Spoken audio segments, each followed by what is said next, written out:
এটা ছিল এক ভীষণ ভয়ঙ্কর চাকা দানব।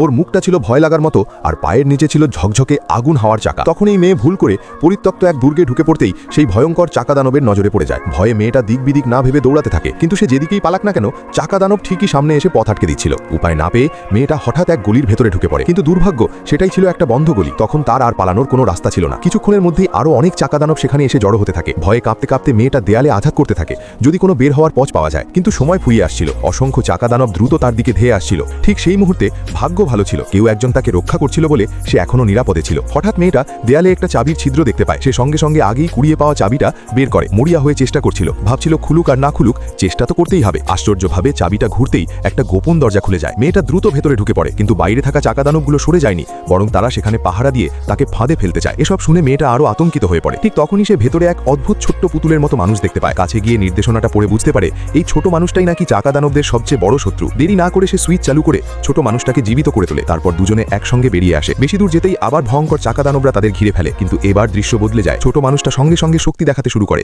সে ঘুরতে ঘুরতে হাত চালাতেই একে একে চাকা দানবরা মার খেয়ে পালিয়ে যায়। এইভাবেই শেষ পর্যন্ত মেয়েটা নিরাপদে সেই ভয়ঙ্কর জায়গা থেকে পালাতে সক্ষম হয়।